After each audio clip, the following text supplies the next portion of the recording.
a beautiful rainy day out here in Kentucky, and I wanted to talk a little bit about cooling. The number one issue I've had in my build has been heat control. If I were to do it again, I would have started with cooling. As you saw in the last video, we got up to 359.9 degrees Fahrenheit on the cylinder head temperature. That's hugely hot. So I've decided to add an oil cooler to the motorcycle. So let's get started.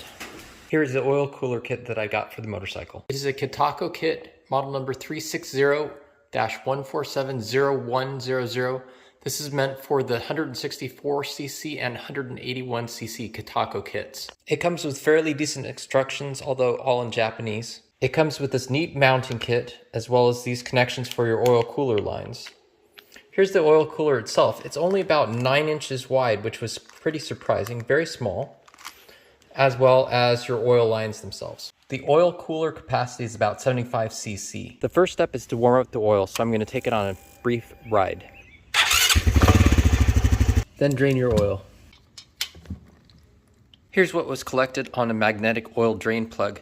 Actually not too bad considering I put in a new piston and cylinder. To get better access to these oil inlet and outlet holes on the cylinder head, is to remove this exhaust shield. Remove the original screws from this location and replace it with the provided bolts and spacers. Tighten these screws to 7 foot-pounds of torque. That will attach this bracket. Put these screws with washers through the prongs. Place the metal spacer in this rubber washer. Then place the rubber washer and the metal washer on the screw. On this oil cooler, make sure the overhang on the mounting blocks face toward the rear, as opposed to the front, which do not overhang. Then tighten to 7 foot-pounds of torque. You will reuse these screws that come with the Kitaco 164cc kit for the inlet and outlet hoses. Build each of the 4 connections with first the oil port screw, then a washer, then your connection, then another washer, and then you screw this into the oil cooler or the cylinder head accordingly. Please note on these oil port screws, there's a little indicator which tells you where the orientation of the hole is for the oil to flow through.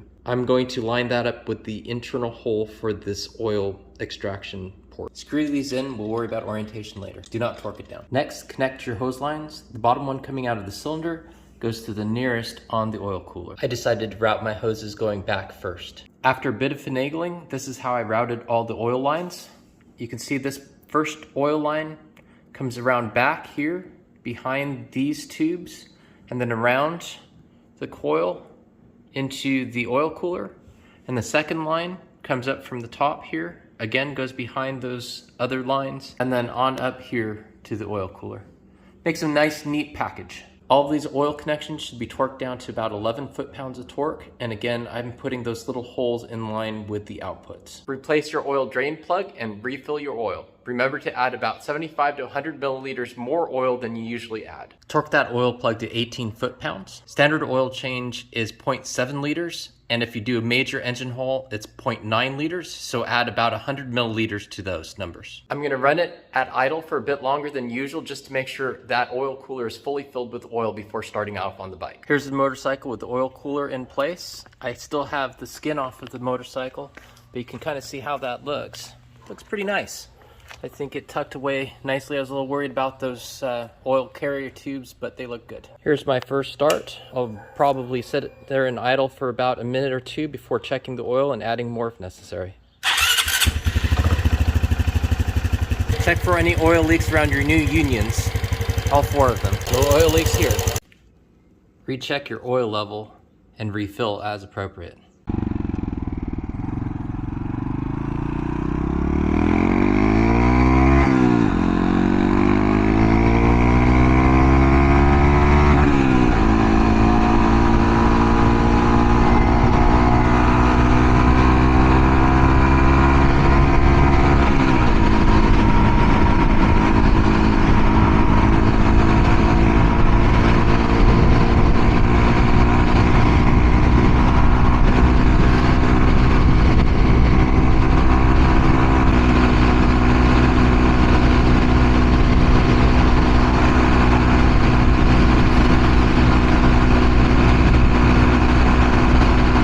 Okay, getting on the freeway here. We'll go ahead and test out how hot we can get this motorcycle. Now that we've got a couple of better cameras, hopefully. And we got that oil cooler built on. Last time I did this test without the oil cooler, we got up to 359.9 degrees Fahrenheit. We'll see how hot we get today. starting temperature right around 274 degrees Fahrenheit. The outdoor temperature is right around 70 degrees, which is about where I started testing the last time, so should be a pretty equivalent test.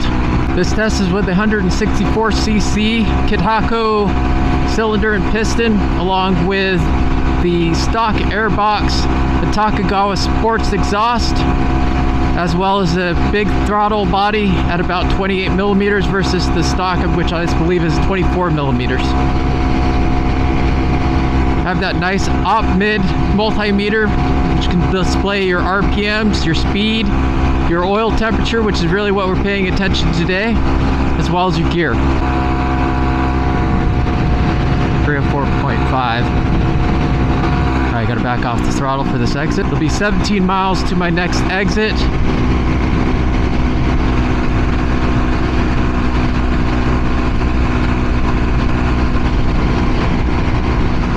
Different wind conditions. Maybe I had a slight tailwind last time, so this would be really good to really ramp up the temperature. Yeah, the air-fuel ratio is really good. 13.0 to 1 right now, 13.1 to 1.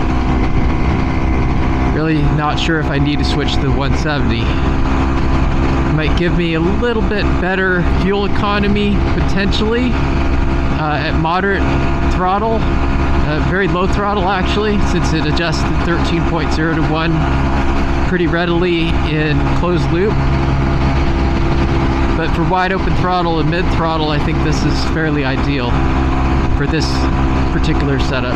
Now once you put the airbox, if you take the airbox out and you put the AirPod filter on there, the air fuel ratio should rise even more on this one, making the 170cc fuel injector even a worse choice than this one.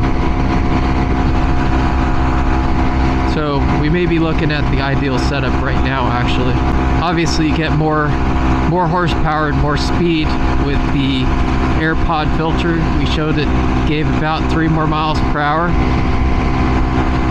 My objective is just to hold 55 miles an hour on the freeway at all times, and I think we've achieved that pretty easily here with this setup without having to switch the airbox out.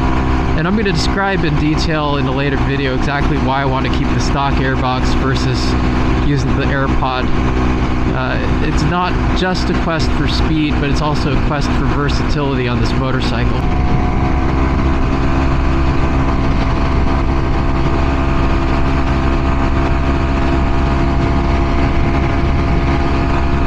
Adding the oil cooler has made a huge difference in controlling the temperature of the motorcycle. The cylinder head and oil temperature has decreased by up to 55 degrees Fahrenheit, from a maximum of 359.9 degrees Fahrenheit all the way down to 304.5 degrees Fahrenheit. That's a significant difference, and it will add to the longevity of the motorcycle. If I were to do it all over again, I definitely would have started with cooling first, then add all the go faster bits. That would have saved me a considerable amount of effort and money. The next video I do is going to be a fun one. We're going to swap out the high flow exhaust with the old stock exhaust and see what kind of difference it makes. I hope you enjoyed this content. If so, please do subscribe and like, and we'll see you in the next video. Take care. Socks and sandals. Oh yeah.